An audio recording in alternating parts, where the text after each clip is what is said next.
That is a car that I think is very well suited to this track, with maybe the lone exception being the power you need to climb up and through the S's. But that car is so light and rolls so much speed. They're showing some good pace. I think they've got a shot at pole here. I think so too. A lot of these cars are cars that are contenders this season and have been contenders throughout the course of the year. You've got the return of Moorhead Speedworks, always a threat to do some damage here. GTR 99, of course, we talked about last time, heavy in the consistency wins races sort of camp. NFC Motorsports making their return to WRL. They're, of course, former champions. They've won a ton of races here with us. And then, third, of course, right now in this session, too. So absolutely. And so you've got your contenders for the season in Kingpin Racing as well as AE Victory here. So a lot of cars, I think, with a good shot to take away some heavy points here for the championship this weekend. There's not, I think, one particular favorite right now. No, not at all. And this is round 7 of 10. So there's 4 rounds yet to go. But, this is when you start to become a bit more aware. If you're chasing a championship, you start to become a little bit more aware of where you are in the points and what you need to do.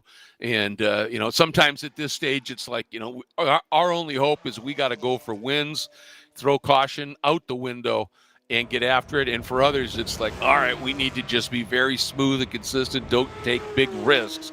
And the number 18 from Kingpin Racing has jumped now up onto the top at a 1:58.897. And Kingpin is here in 4. It's 3 cars as I have it right now.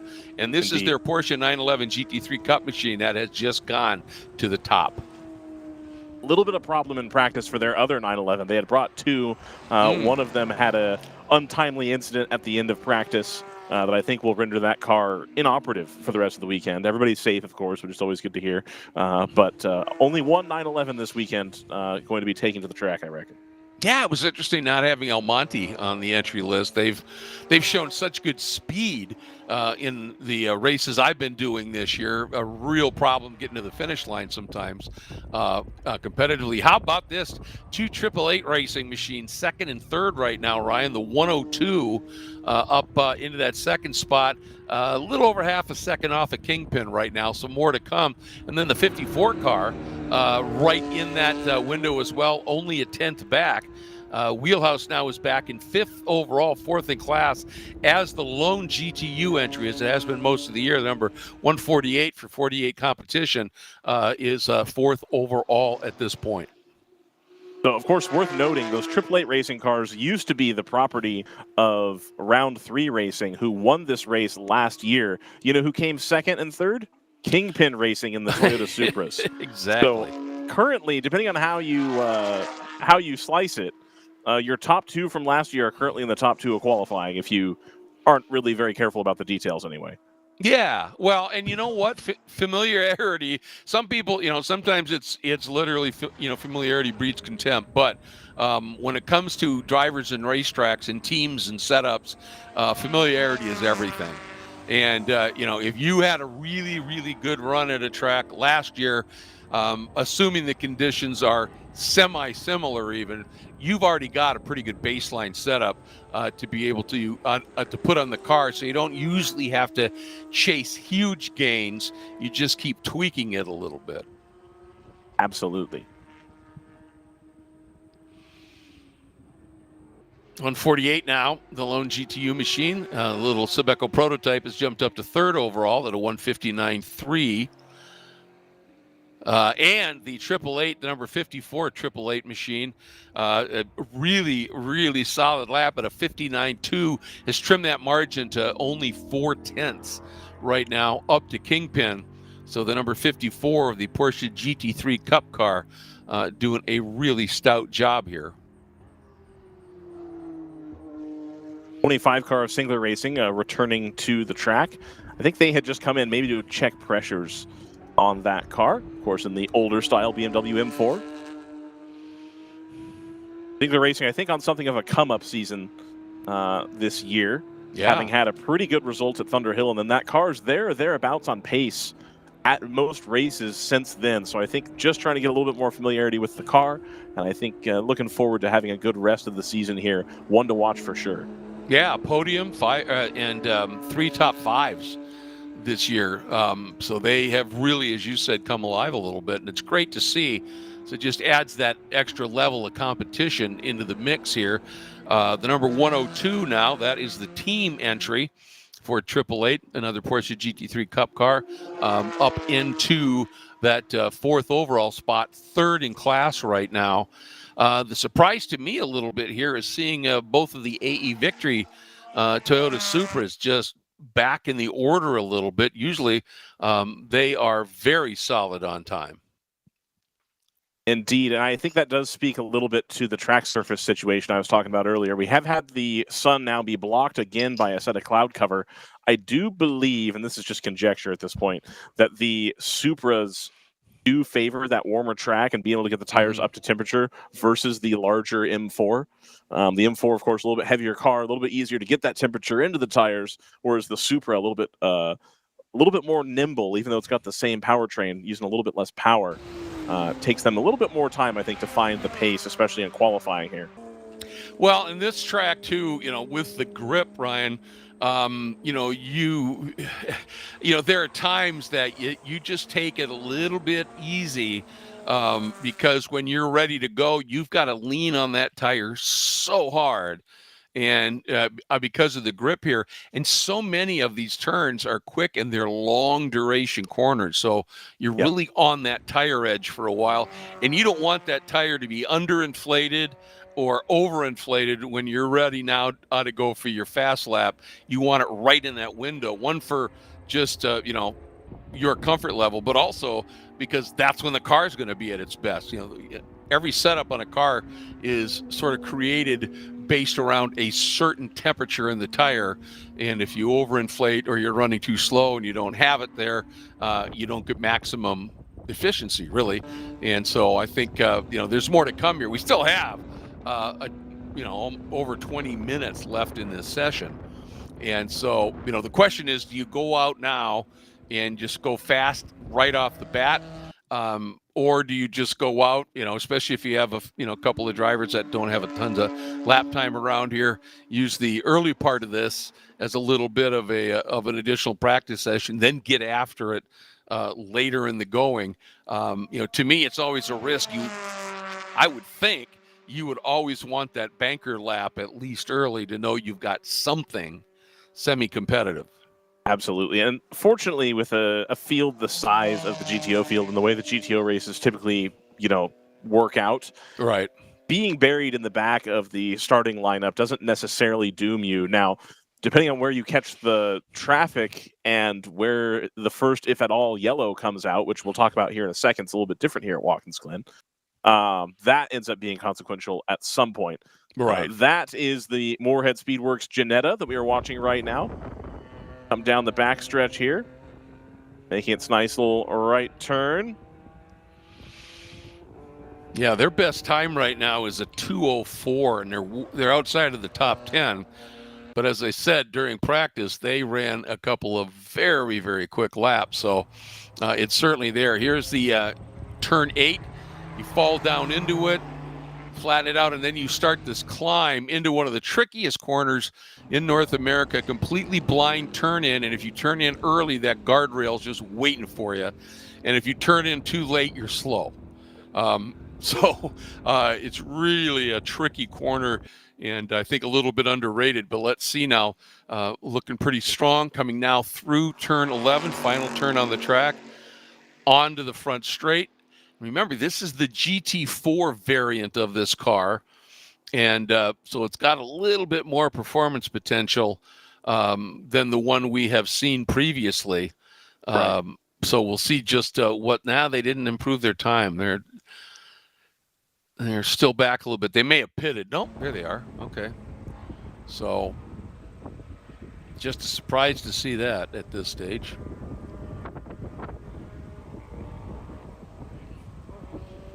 Here they come.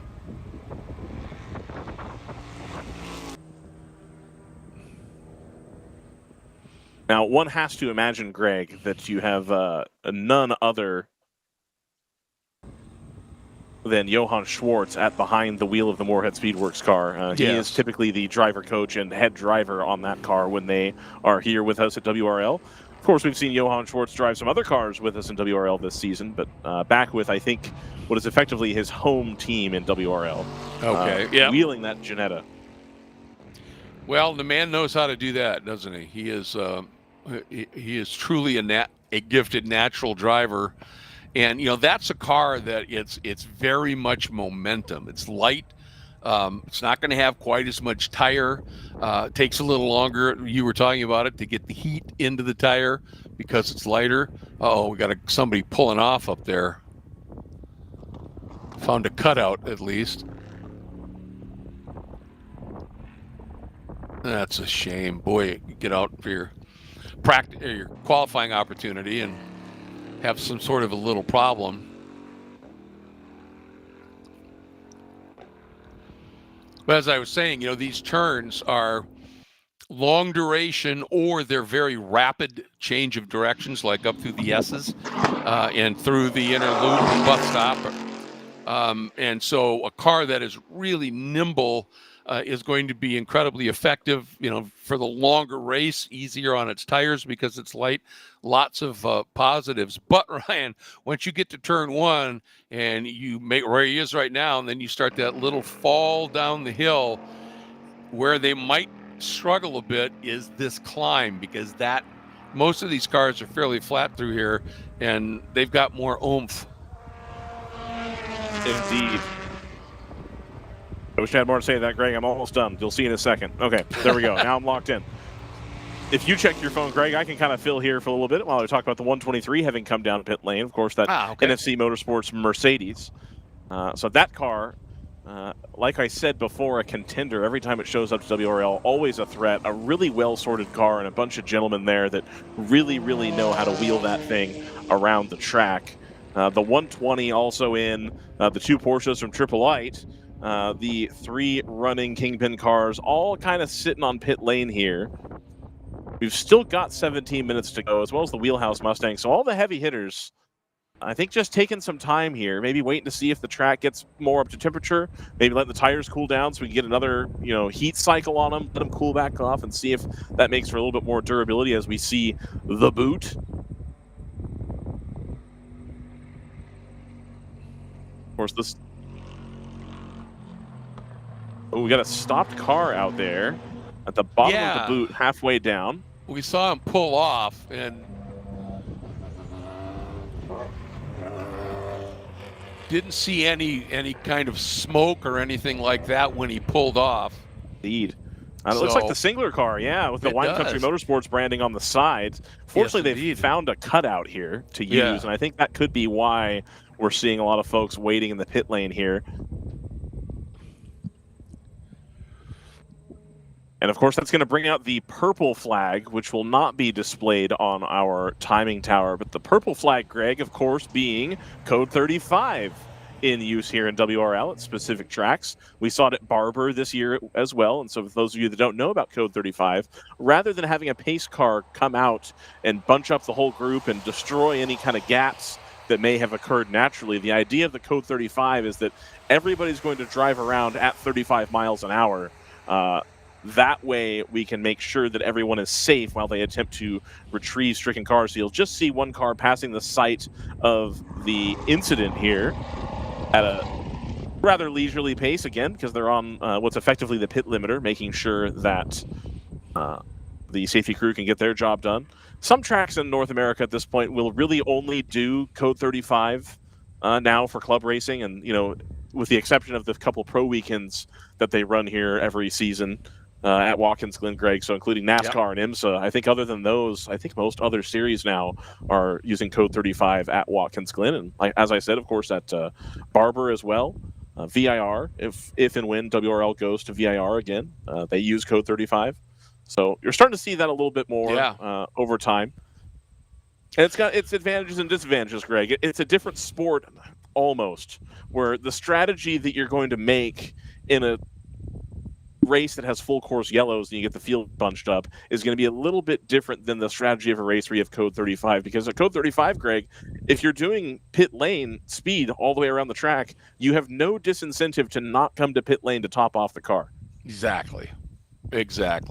And, that's the interesting thing is, the idea behind the code 35 is it preserves the standard situation, in the race. It just neutralizes everybody in terms of speed, but it doesn't, eliminate the gap that you've worked incredibly hard to build up. With a pace car in front of you and the field coming right back up onto you, makes it tougher to get laps back. But those who have worked hard to gain an advantage don't lose it as quickly or at all in a well-executed code 35. And everything has its the people that like it and the naysayers. And some people would rather have the full course caution, bunch it up, make it interesting. Others say no, this should be pure. A race should be, how it is, and not interrupted by somebody's mistake. There are people on both sides. But one thing it does is it gets the field out of race speed very, very quickly and efficiently. So if you need to respond to a car quickly, the rescue teams can do that. Absolutely. Safety first, of course. Always. Here in racing. So, again, I think there's a lot of curmudgeons in racing that really like it the old way, and I would count myself among them. I think Brendan does as well. He won't be here this weekend. He's, of course, at Barber covering another event, but it's something different for sure. And I think there's a lot of these teams that put a lot of effort into making sure they get their strategy call right, making sure they get the fuel mileage they need to save a stop, making sure they eke out a gap at the beginning of the race that they try to hold on to and, are better in traffic. And you kind of lose all those advantages a little bit when the field gets bunched up for whatever full course yellow you may or may not have. So it's always fun, Greg. It's always fun to have something play out a little bit different to what we're used to as we see that singular car getting towed back to the paddock here through the boot. I agree with you completely. And, and I think, like you said, when everybody's circulating at what's basically the pit lane speed limit on one of these code 35s, where is the harm of just ducking into the pits and topping up? Now you've expanded your fuel window to your next stop, and you've done it with a very minimal time loss relative to everybody. So, I'd be playing that game like crazy, to get to the point where, like you said, you might even be able to skip a stop, or do a super short fill and try and leapfrog a few guys, kind of a thing. So, either way, you got to have the smart people, on the top of the pit cart or on the bench or whatever, that are working the strategies. If it's one where there's full course cautions, everybody bunches up, well, you got to figure that out. If not, you're just playing, the game with, a little bit of a different rule, but it's still a complicated piece of chess, if you will. I like the call by the 119 here. The car is not back to pit lane yet. That's going to allow the 119 to come all the way around at the speed of their choosing with basically no traffic involved. And as soon as that car comes down the pit lane and we are able to go back to green, the 119 is going to have the track mostly to itself until it catches the cars that are just coming back out. So I think they've anticipated when the car will return to the paddock so that they can get the tires into the window the way they would like. Well played. I agree completely. And now do keep in mind, as you said, when they're just sort of trundling around at 35 miles an hour, they're going to lose some of the heat in the tire. So, it's not like they can just go right back and go 100%. They're going to need a lap or two to get back up to it. But again, we've got over 10 minutes remaining. And so all the teams ought to be able to get out, get the tires warmed back up again, and or get back to speed, get the tires warmed up a little bit quicker, and throw down some fast stuff right at the end of the session. You hate to see this kind of thing happen, but on the upside, it does create the possibility that the potential's there for a flurry of of fast times. Ooh, Yeah, and missed with that 10 minutes to apex go here, they're only badly. going to get a few bites at the apple here, Greg. Yeah, not a ton. Better time it right. And we're back at it. And as you said, I would think this would be Johan. And if he's got those tires close to the window, he can use this lap as the prep lap and then really throw a couple in here. He's got time for that. Right now, he's still down in 13th. Yeah. But that 290 Moorhead Speedworks car absolutely hauling down the front stretch as they take it, the big dive into turn 1. A long front stretch here at Watkins Glen. It is, and you enter it through a pretty quick corner, turn 11, where you just roll a lot of speed. And this shot, Ryan, tells you what happens when things go wrong going into turn 1 because of the speed. You can see all of these marks and the like. And if you run way wide and you straddle that honking curb that's on the exit of 1 and you get that wrong, normally the car can, we'll watch it. We've seen it so many times it'll just snap and go right into the inside wall. So it's it's downhill braking. It's downhill through the corner. Everything about it is a challenge. This, of course, the inner loop is the official name, but for years it has been sort of just subtly referred to as the bus stop. The Le Mans chicane, as they call it. Exactly. I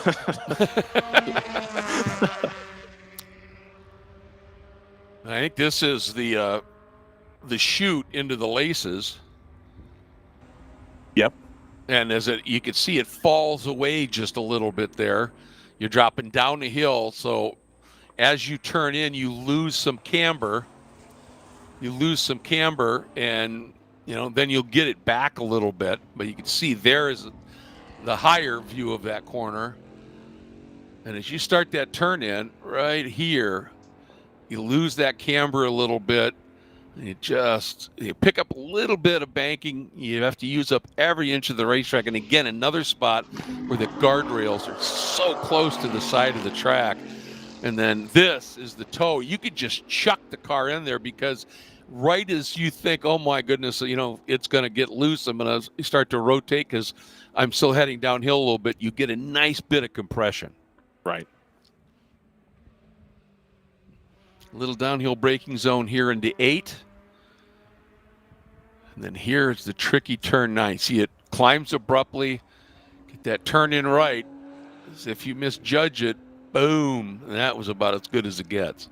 That looked great. Pretty good run right there. Of course, F1 fans who are familiar with the Canadian Grand Prix will notice some similarities to this corner as there is to the Champions Corner at the end of the lap. At the wall of champions. Gilles Villeneuve. Yep. Exactly. So named because on one weekend, 3 previous world champions ended their races in that wall. Yep. So, and it really does. I mean, obviously the elevation change at Circuit Gilles Villeneuve is almost none to speak of, but the kind of trajectory that the turn kind of puts you on and the speed you're trying to carry, I think real similar here. Just that one bit there of Watkins Glen. Absolutely. Huge commitment. You're threading a needle to be sure. And the other thing, when we get that shot going into turn 1 again, we want to follow some cars here. And 48 competition now, they have hustled it. They are overall now at a 158.347. The lone Sebeco prototype has now gone to the top of the order overall. Then it is still the 18 from Kingpin Racing, the Porsche that's fastest in GTO, that 158.897 holding. 4/10 behind them, second in GTO, the 888 Racing, number 54. The team car, the 102 from 888, has moved up now into third in class, fourth overall at a 159.5. So they're only a quarter of a second off of the team car. And then Wheelhouse Motorsports, fourth in class right now, from that 159.8 that they turned in earlier. Then rounding out your top 5 in class, the 123 of NFC Motorsports. Now, the 120 of AE Victory Racing has just turned, Ryan, their quickest lap at 2-minute flat .520. And the number 4 from Kingpin virtually matching that. So they're starting to find the speed here. Yep. We'll have to see what happens, though. Finding the speed with 4 minutes to go, not leaving themselves a ton of time, unfortunately, to get that done. Yeah. And, keep in mind, too, that, it's an 8-hour race that they're qualifying for. And also for the Sunday 7-hour to a point. So you've got time to work your way if you've got good strategy and you've got pace. You don't have to, put in a mega effort here in qualifying and risk throwing the car on the wall. And I'm sure that's at the forefront of everybody's mind. Right. But the farther up you can qualify, the less likely, one, you are to be taken out at the start, because the mid-pack, when things get a little crazy heading into a turn one like this in particular. The other thing, if you're already near the front, it's easier to stay than to take more out of the tires in the car trying to get up there if you haven't. So there's certainly incentive to qualify well here. Absolutely. I was just looking through the entry list here, Craig. 40-48 competition. You think James French is in that prototype? Yeah, it's flying, isn't it? Wow. I reckon that's probably the case here. James French knows his way around Watkins Glen in a prototype, I think. Oh, yes, he does. Has driven it in a variety of different types of prototypes. Yes. And Formula One cars, too, for that matter. So he's really, he's a very talented driver. And, that car's been prepped super well here. So, but the interesting thing is, I'm still baffled. I don't know what's going on with Moorhead Speedworks here. Yeah, that 290 just clicks through, and they do a 2:02.4 as their best lap so far. Could be an old tire situation as well, but we are showing the checkered flag here, and right. I think it is 12:32, of course, local time. Or I'm sorry, 12:32 local time. So we are in the finished up bit here of qualifying. So we'll take a little bit of a break here, Greg, and we'll be back shortly. Just want to fish out the actual correct time here. I believe it is 2:20. I should have all these things written down. Looking for the start time for the next. No, the start time for the next. The next session, yes, sir. Next session, which is. I think it. Well, here I think. Well, 2:20. Yep. 2:20. And indeed, I have two different times in front of me on both of these laptops, and neither one is correct. It's 1:30 right now, correct. Not 12:30 or 10:30. So. 2:20, so in a little bit less than an hour, we'll be back. We'll be back here probably right around 2:15 or so, I think, and we'll walk you into general production qualifying here with DriversEye Live. Greg, thank you for joining us for GTO qualifying.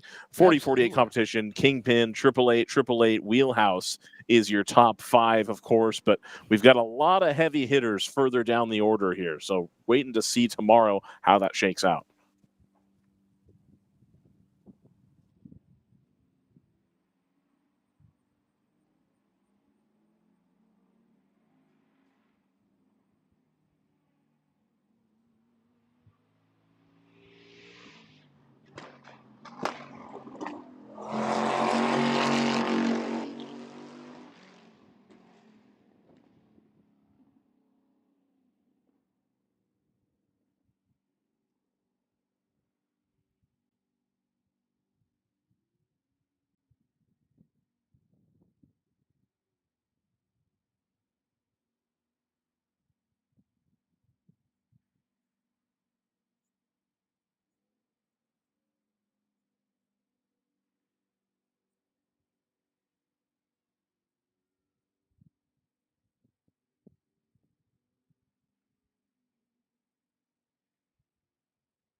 I would, but I'm on my iPhone. I can't get any of my expensive stuff to work.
you can feel confident Continental is the smart choice in tires. And to handle extremes? Yep. Tested from the Texas desert to near the Arctic Circle. Really? Really. Anything for the guy who finds that one pothole? Yeah, road hazard coverage has your back. For real? Absolutely. Were they made by like a bajillion engineers? Well, closer to 100. Continental. Welcome to the smart choice in tires. Are you still messing around with multiple solutions?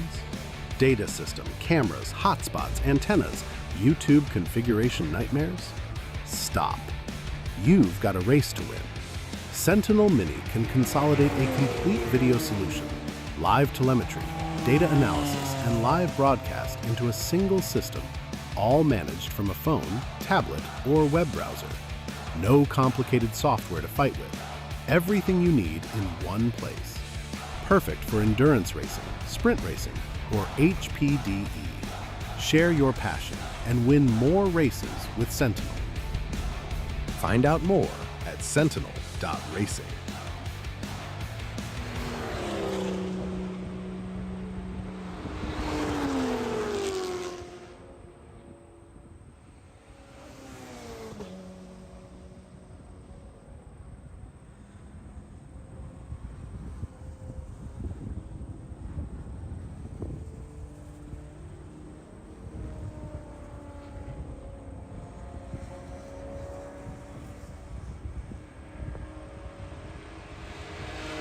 Good.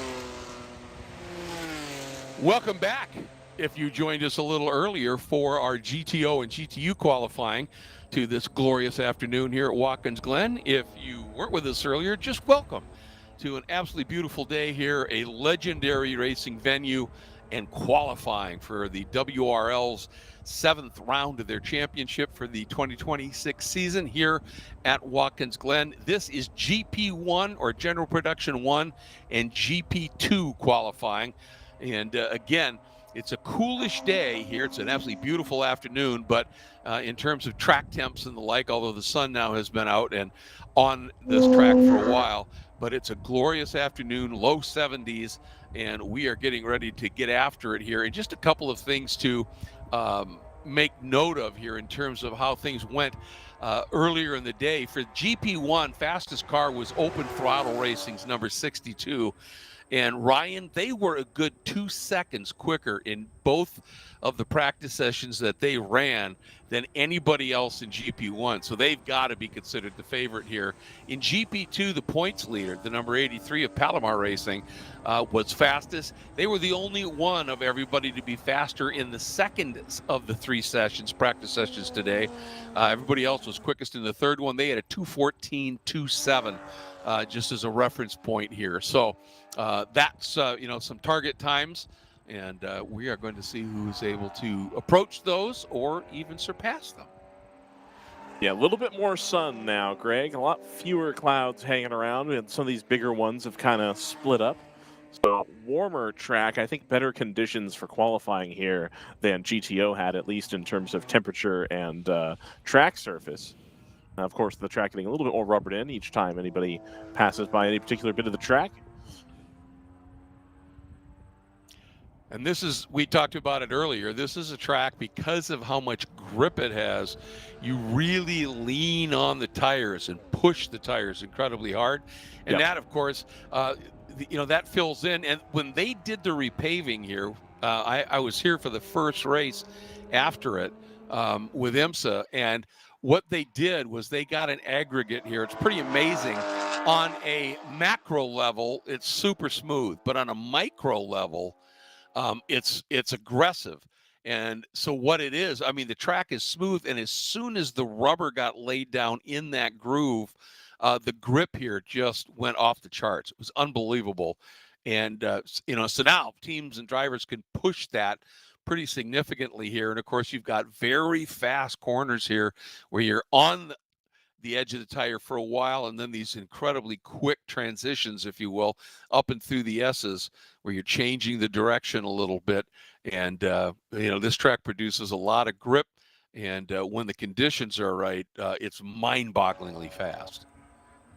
No, it's a great track, and I think we're going to see, as we usually see, Greg, some more trouble between the GTO and the GP1 field here, purely because you've got a lot more tire available in terms of tire to horsepower ratios, what I always like to talk about, where you'll have a Spec E46 type car in like GP2 that's running a pretty wide tire for how light of a car and how low power of a car it is. And there's going to be opportunities where mid-corner or on the way into a corner, that car can brake a lot later and can carry a lot more speed because it is that much lighter. And you're going to have, I think, some situations here where even though those GTO cars have, in theory, more downforce and, in theory, a lot more power, they're going to have a tough time finding their way by until they get to some of these straights, because a lot of these general production cars, especially nowadays, they're handling first. They're not big fire-breathing monster. They're cars that are really built to kind of maximize the amount of available grip here. And so you combine that with a pretty nice track surface here at Watkins Glen. It's going to be tough, I think, for some of these cars to get around the slower lap traffic. I think that's a really good point. And, you're right about, a lighter car, a little bit more, less power, but with a good tire, it can roll so much mid-corner speed. And even though you've got a car with, with more grunt, you're faster in a straight line, even if you've got some downforce, you still have to get rid of that speed, and you have to decelerate that weight as well. And so, yeah, I think that's a really good point. And, this track, I mean, it's entirely possible you catch somebody and you can't get the pass down into turn one.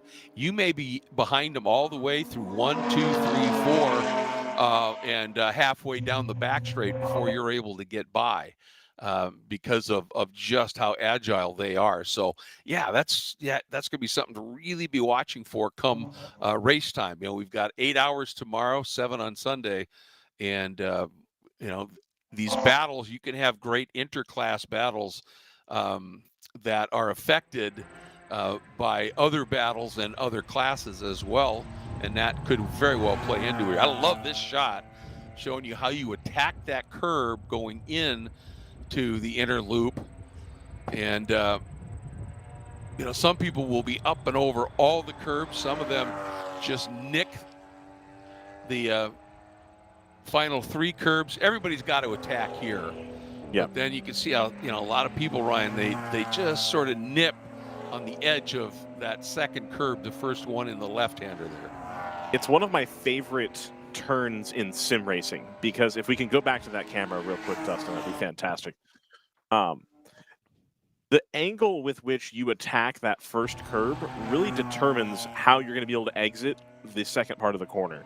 And that sounds a bit obvious, obviously, but if you set yourself up to come in really shallow and try to sort of straight line the first part of the bus stop here, you end up too far outside to take the exit, and you have to work really hard to get the car brought back all the way over.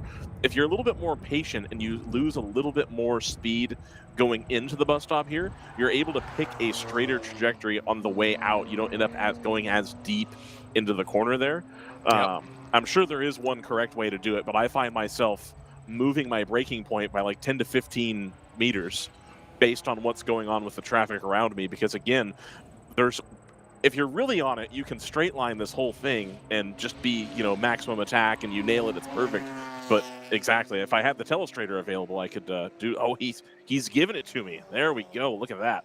I can just telestrate. Admin. Yeah, I was gonna just read the username and password out live on the air, because that's how I roll.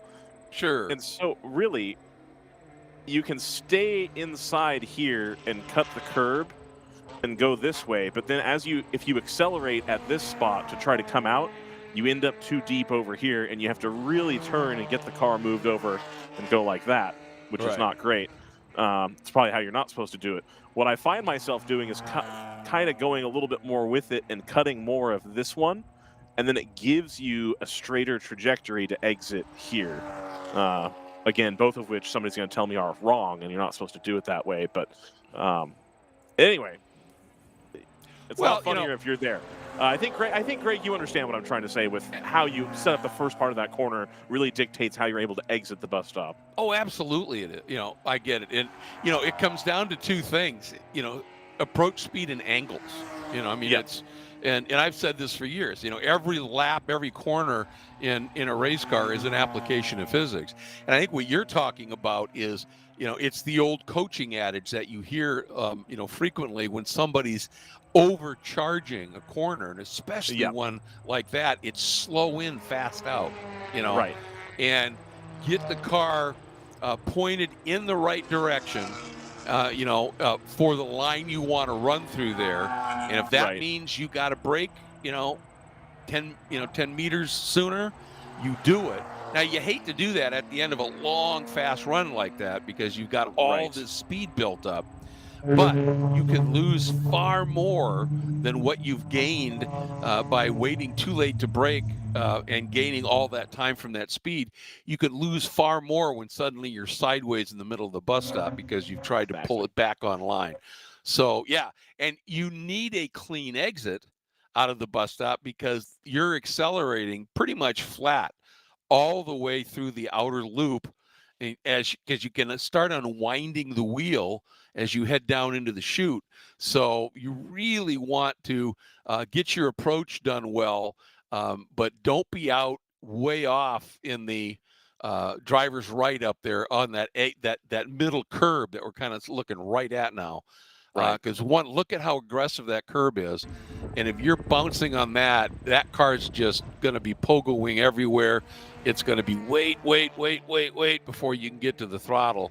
And, and you can see that first car of that group that just went through on that final curb on the right there, ate most of those big gators up, just went for it. It's qualifying. You're going to do that. You wouldn't do that in the race necessarily lap after lap because you're going to break stuff.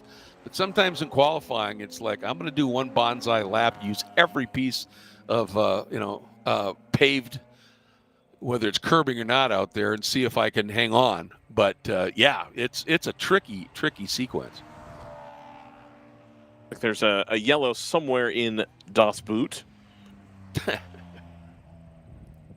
Somebody has spun and continued, or certainly gone off and continued there, so that's no problem.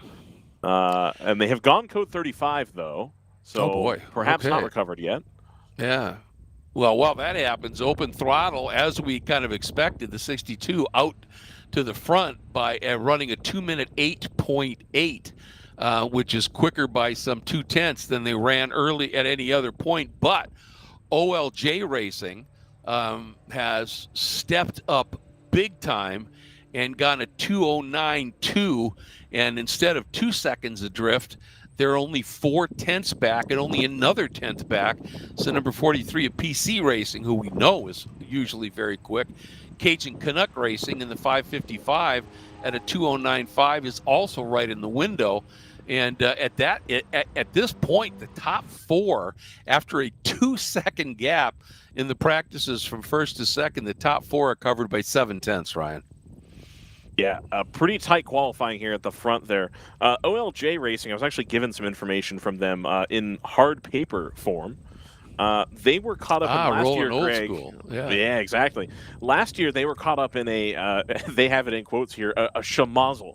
Going into turn one. Lap one, turn one here last year was not great for multiple people, and they were caught up in that. That was their first WRL race. So here they are, having returned.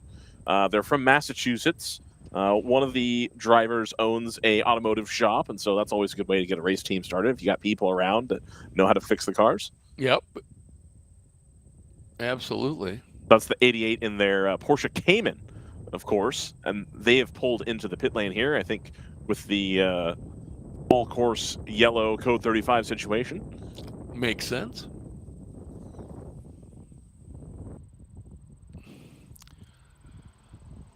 Just got a car pulled off driver's right here, just as we were talking about the entry to the bus stop.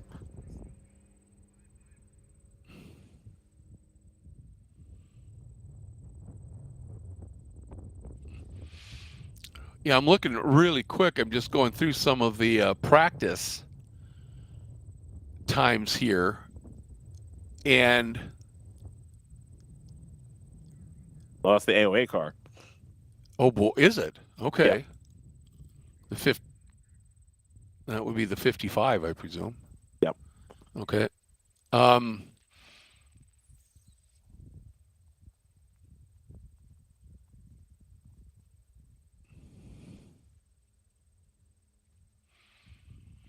Yeah, OLJ, they were out in that first practice session, but according to what I'm looking at here, they didn't get out in either of the other practice sessions. But and in that first practice session, they only ran a 224, and they've just uncorked a 209. They may have a second They were sorting through something here. They may have a second car too. Okay, that could be. I don't want to go on the record as saying that, but sure. I thought I saw a car that looked an awful lot like that one that said 99 on it, which would not be a valid entry because of GTR 99 holding the 99 number. Right. So maybe there's a race car and a practice car, which is not a terrible idea. No.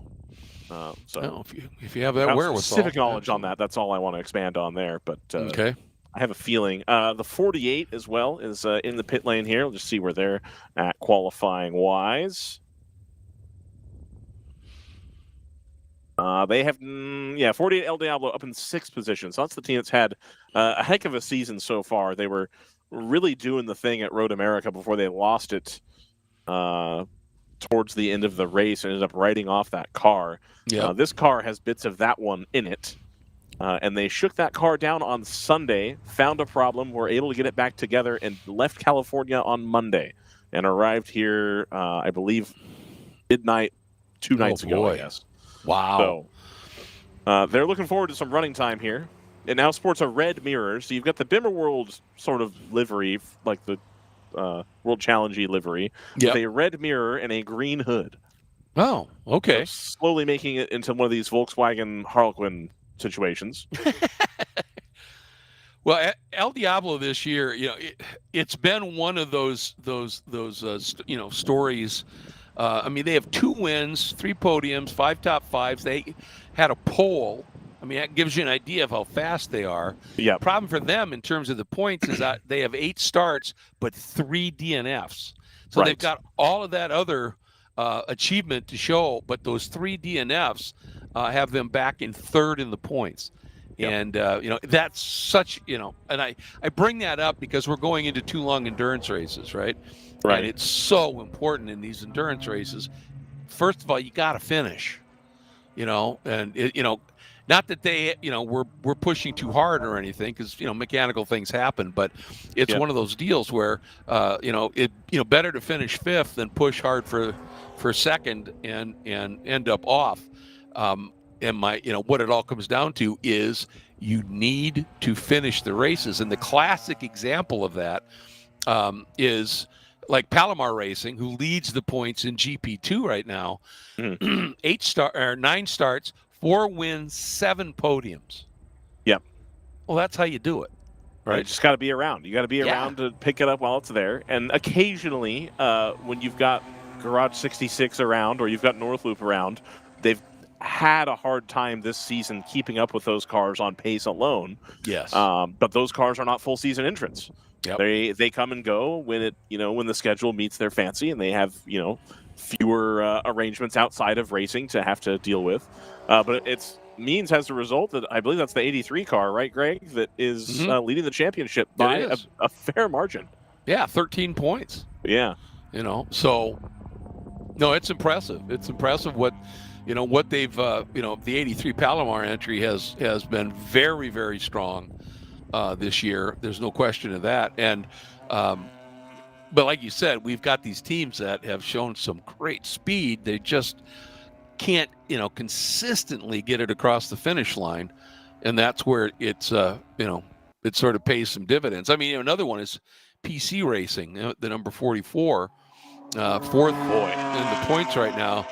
But they've had 4 podiums, 5 top 10s, but 2 DNFs, and that loss of points is so critical. Yep. So right now, open throttle, as I said, up by 0.4, then another tenth back to that number 43 of PC. I think I misspoke, said they were 44. But Empire Motorsports Group, and you know they've got some time on this track. Indeed. Doing a really nice job right now, 5th in the GP1 category, and just a little over a second off of the top 4. Then it's El Diablo, and then Angry Croc. It's a great name for a team. Sits in the 7th spot. 8th is the 946 of Flying Fur. 9th is the Open Throttle Racing team car, the 61. Then 10th overall right now in this group of GP1 and 2 is your points leader in GP2. Fastest right now for the number 83 of Palomar Racing at a 2-minute 13.6. And they're over a second clear of, Skip Barber Racing School. But as I say that, they are displaced by Velocity Motorsports Club, the number 41. Just turned to 2:14.7 and have jumped up into second in GP2 with Skip Barber dropping to third. And the team Velocity Motorsports car back in the, I'm trying to look at the, what have we 1, 2, 3, 4, 5, 5th spot, 6th spot in GP2 with the 55 of AOA Racing, their time that they had set right before they had their problem, hanging on there as well. So good job. But and that Skip Barber Racing School, you know, they're actually sort of almost the poster child in a way for, you know, bringing home the the car. They don't have any wins right now. They've got 3 podiums, 7 top 5s in 7 starts. Where are they in the points without 1 win? Second. Yep. No, just get in the car, bring it home, and all those folks behind the wheel of that car getting good race experience here with WRL at a reasonable cost. Exactly. I love that Skip Barber program and that concept. If you shine in one of the Skip Barber schools, they might give you an invite to give it a go here in WRL in that Toyota, that 86 Cup car. Opportunity. You know, I was thinking about this the other day, Craig. Right. The current leader in, I believe, barring some strange occurrence, about to be champion in that Mustang Challenge Series with IMSA. Cole Lofsgaard is the current leader. He won the championship last season with round 3 in one of these AAA Porsches. And I was tossing around in my head. I'm like, well, you know, if you win this Challenge Series, maybe you get a better ride, maybe you don't, whatever. And it occurred to me that versus a lot of other people in those fields, he has so many hours of competitive track time. Right. Like, just so many, because instead of, you know, going up through the ladder and you're doing karting or you're doing, you know, Spec Miata or whatever, he's been grinding and doing seasons of WRL and then also doing Brazilian endurance car racing. And just in terms of pure racing laps versus anybody else who's kind of in that ladder situation is going to be way, way ahead of other people that are, you know, available for those sorts of rides. And I have to imagine that puts him in contention for some cool seats moving forward, because he's got way more wheel-to-wheel experience than most of the people in that field. And, you know, there is no substitute for seat time. And, you know, it's very hard to find any place with more seat time, you know, than a WRL event. With the long races, you get lots of practice and then your qualifying runs, but you get lots of practices. I think 4 of them total on the Friday. Usually there's a test day beforehand if you want to do that. So you can get so much seat time, but, you know, there's no substitution for being in the war. And if you're in the war for 8 hours and then 7 hours, or longer, you know, say at Daytona, you learn so much about racecraft. And speed, you still have to be fast. Obviously, you've got to, you know, show if you're going to, you know, be up at, you know, in the hunt for competitive rides in other series. You still have to be quick. Right. But they will look at it and go, okay, you know, maybe he's not, you know, the best qualifier over a lap, but over 2 stints, he's quicker than anybody on our team, you know? And that's what, if you're looking at doing longer distance racing, that's what's important, is being consistently fast, not, you know, 1 lap fast and then crash, that kind of thing. Absolutely. And I think it's a cool thing for Skip Barber Racing School to be able to provide, because so much of, that ladder there where you do the little formula cars or you're doing the MX5, etc., you're setting up for a 15 or 20-minute sprint race. And then that's kind of it. Like, you do your practice, you do your qualifying, you do your sprint race, you're getting like maybe an hour of seat time, maybe a little bit more per weekend. Exactly. Versus, you're going to get a whole season's worth of Skip Barber race in like one WRL weekend. Yeah. Like, it's just exponentially more seat time than a lot of, and like that goes for a lot of the junior formula stuff. Like your USF 2000, for example, I think is kind of the same way. Especially now that they have a lot of this resource restriction type stuff going on. Yeah.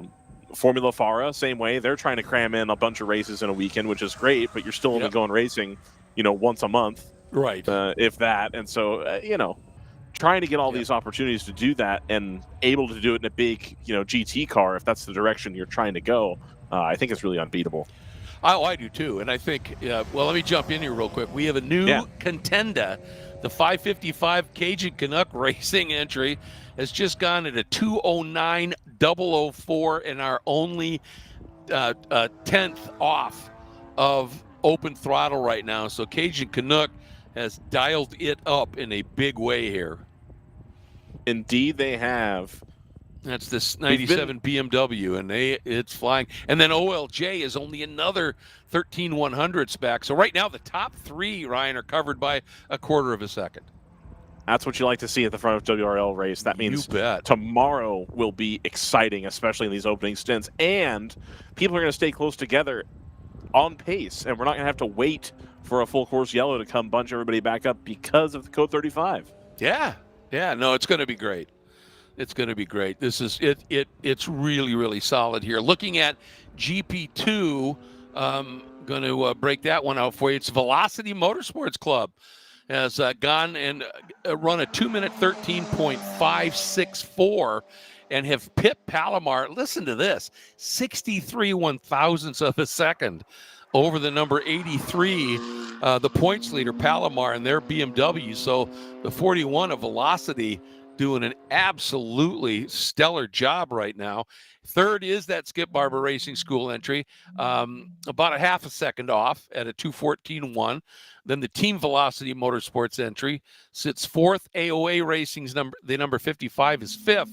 And then the 245 of Matt Connolly Motorsports, they are a little bit off the pace, but are still out there and, top six in this session. So, but I'll tell you what, Velocity is stepping it up. Cajun Canuck is stepping it up. We got some racing that's going to happen.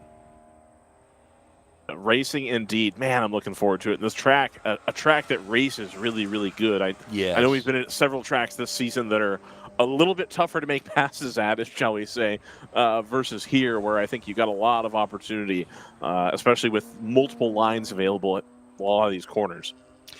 Well, and that's the key. And again, that goes back to that incredible repaving job they did a few years ago. For a couple of seasons, you could run, side by side through most of these corners, and the car on the outside would have just as much grip as the car on the inside. And any of these corners where you've got a little bit of positive camber or banking, it's still possible to run a wider line and be too wide around here. Remember, this is a no contact series.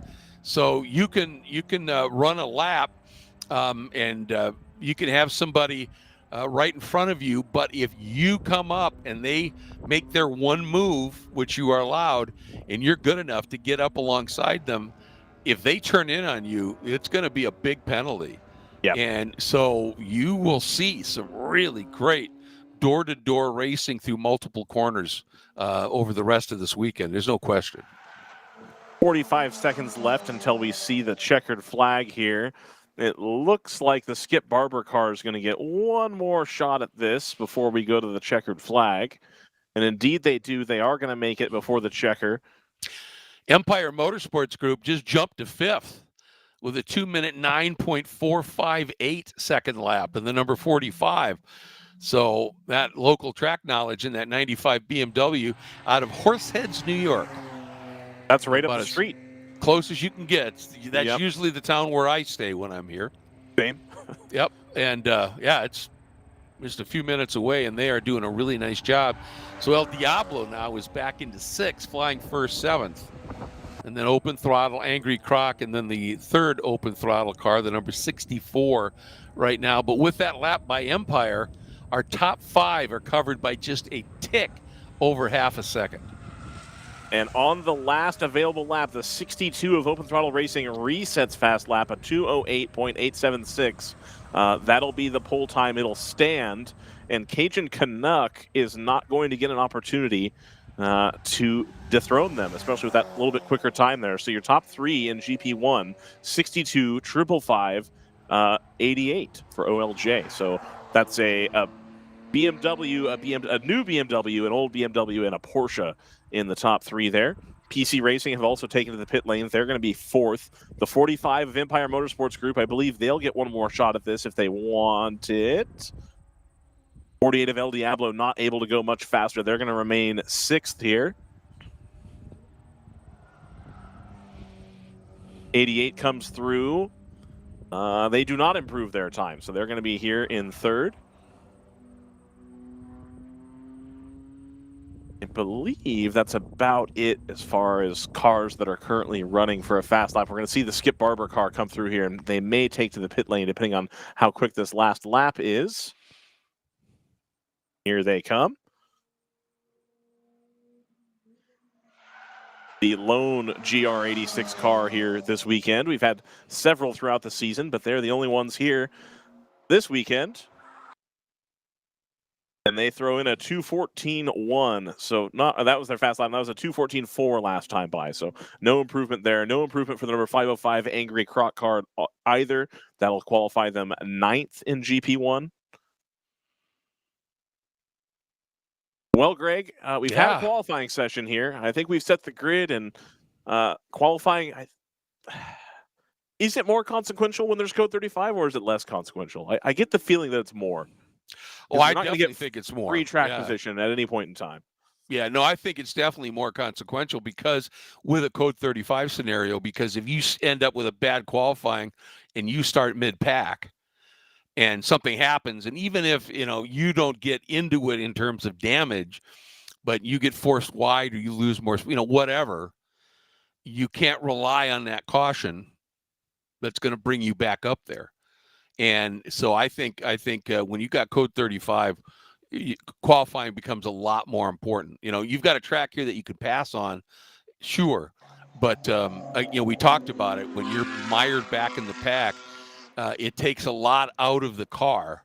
And remember, you've got tires, that you can't just be throwing new sets of tires on every time. And so you've got to, all these things make up ground, make passes. So you're offline, you're, tightening the angles up through corners, and you got to take care of your tires. That's tough to do. So if you can get it done in qualifying and start, 10 spots up, that's huge. That is the big one. So, Greg, do you have the GTO qualifying results saved somewhere? I do, actually. Excellent. Cool. You want to do a rundown of GTO, and then I'll do the GP, and we'll get the heck out of here? That sounds like a great plan, actually. I just got to find where I put it, which I will do quickly here. That's fine. I can do this button right here, and I can do the GP now. Okay. 1 second. Open Throttle Racing, number 62. They'll be in first position, starting ahead of the 555 Cajun Canuck Racing, then the 88 of OLJ in third on their second WRL race. 43 of PC Racing, longtime entrant in the BMW. They'll be fourth. 45 of Empire Motorsports Group will be fifth.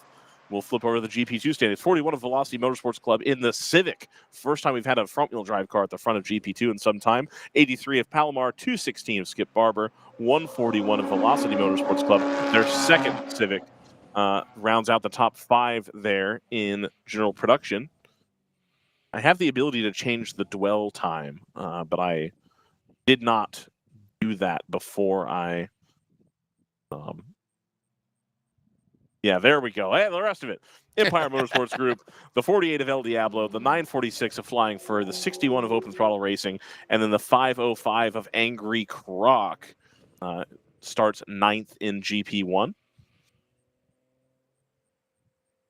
Velocity, Palomar, Skip Barber, Velocity, AOA Racing, and then Matt Connolly Motorsports, a longtime WRL entrant, returning to their BMW roots, Greg. Matt Connolly Motorsports used to have one of the 3 remaining Prep 2 Pontiac GTOs. Seriously? Yeah, they had that car out at WRL several occasions last season. And they're back to fun. Back to a BMW, it looks like this year, but that was a cool car to see get up and around the track. I bet. Absolutely. In the TRG livery. It was fantastic. Yeah. Oh, incredible. Incredible. All right. Well, we didn't have a whole lot, change in the GTO category. In GTU, we only have the 1 entrant, but by the time that session ended, they'd gone to the top overall. And that, of course, is the 40-48 competition. And that is the little prototype, the Sebeco, at a 158.3. Then Kingpin Racing's number 18 hangs on, if you will, and we'll have the provisional pole in GTO at a 1 minute 58.89. The 888 Racing number 54 to 159.29. So a little bit of a gap there, about 0.4 of a second, then another quarter second back to the team 888 Racing entry, the 102, will be 3rd in GTO, then 4th in GTO, the 91 Wheelhouse Motorsports Mustang, another 35 100ths back in that machine. Then in the 5th spot in the GTO category, it's the 123, the NFC Motorsports machine. Then here's a bit of a surprise to me is 6th in GTO right now, your points leader in the championship in GTO, the 120 AE Victory Racing Toyota Supra GT4 Evo will start 6th. 7th will be the number 4 Kingpin Racing entry. And that also one of those Toyota Supra GT4 Evos. And then next up, it'll be the team number 53 for Kingpin. And then continuing on, the 99 of GTR 99. And trust me, folks, don't worry that they're back in 9th in GTO. They just don't stay there. They just never stay there. Because this team, extremely consistent drivers and incredibly efficient pit stops. So they're always in play. Then 10th, another surprise maybe, the 119 team AE Victory Racing Toyota Supra GTO. Then in the 11th spot, the 25 at Singler Racing and the Wine Country Motorsports machine. Again, having a little bit of a struggle at some point so far this weekend. While we were on break and I came back and I was listening in a little bit, we may have figured out what the problem was with the Moorhead Speedworks that the Janetta, the number 290, the engine sounded a little rough when it was out running in that the session in between, which is like an HPD session, and you can enter it and go out and run, and you could tell there was some issue there. Then in the 13th spot, the number 72 Guardian Angel Motorsports entry, and great to have them with us in their 2005 BMW E46. And then, as you talked about, the 245 Matt Connolly Motorsports rounding out the field. So that's how things sit. Again, they're provisional until everybody gets through tech and the like, but that's how it looks. Absolutely. So we're looking forward to it, Greg. And then tomorrow morning at 9 a.m. Eastern Time, we'll have some fantastic WRL racing action. We're hoping to run into turn 1 this year a little bit cleaner than it was last year, but we still had a great race last year. We're looking forward to another great race tomorrow here in the sort of Finger Lakes region of New York. The weather's going to hold out for us. I am really excited for it. Greg, are you excited? Oh, I'm pumped. The weather tomorrow just supposed to be just a few degrees warmer, but even less clouds. It is going to be a stellar day in the Finger Lakes. And Sunday, it's a little bit up in the air as to what the weather's going to be for that, but tomorrow looks incredible. So come watch a fantastic day of WRL racing action tomorrow. If you're local, I believe you can come in, perhaps, maybe, sort of. If you're not local, you can always catch it on YouTube here. Tomorrow morning, 9 a.m., we'll be right here with you. From DriversEye Live and WRL, I'm Ryan. We've got Greg with us here. We had Nate and Chris holding it down. We've got Dustin on the 1s and 2s. It's been fantastic. Greg, thank you so much for hosting with us today. We will catch everybody tomorrow morning. Have a good evening.